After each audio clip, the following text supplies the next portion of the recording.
Bali, linisin ko lang po itong mais na binili ko. Ayan. Kasi po sa mahal ng mais, alam niyo po yung mga good na mais na puti. Lalo na ito kaano lang po, kapipitas. Matamis po ito. Kung aanim po yan. Bibili mo sa sa mga highway. 4 na piraso lang po or 3. Kung medyo malalaki po siya, 50 pesos yun. So ito tong nabili ko lang na to, halagang 25 pesos.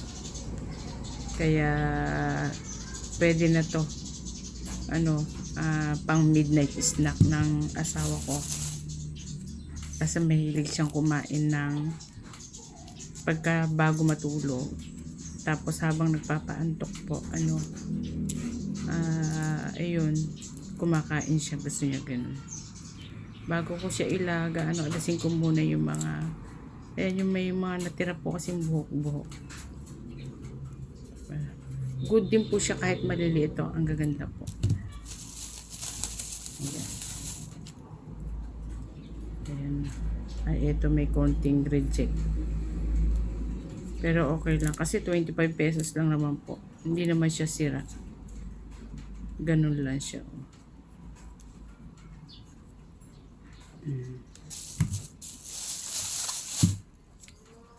Ayun mga kaibigan.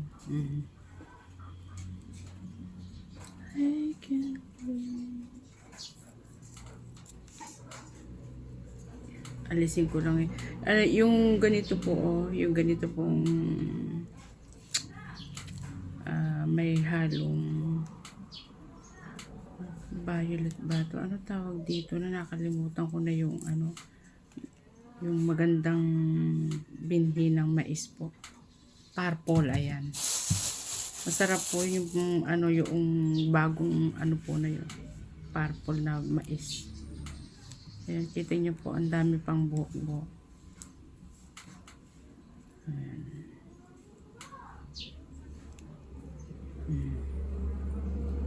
Kasi ayan alisin mo na, ang dami po siya natirang mga buhok-buhok. Kaya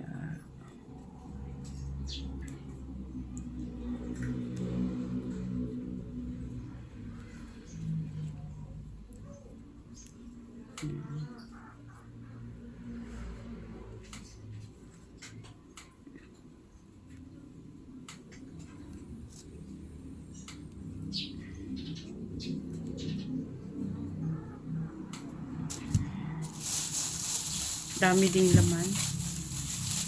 Dami ding laman sa supot. Ayun, nakasupot siya. Oo, ang gaganda po. Grabe, good po. 3 minutes. Ayan.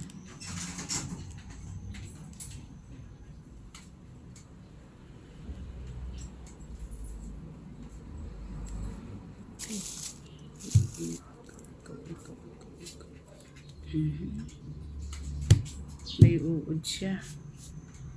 May nakasingit na uod. Taga-taga sa uod. Sige.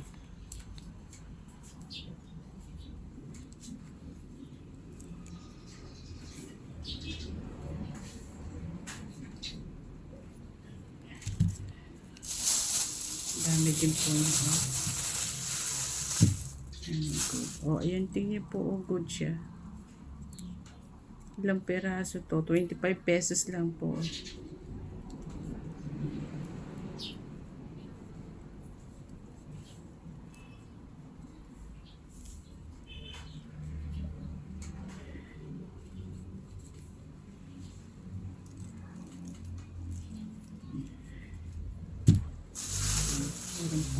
Ayun, may maliliit nga lang. Okay lang.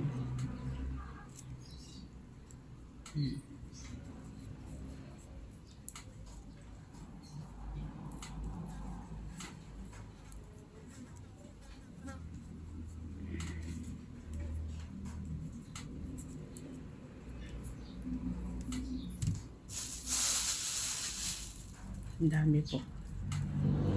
dami nung laman kahit na halagang 25 pesos, pero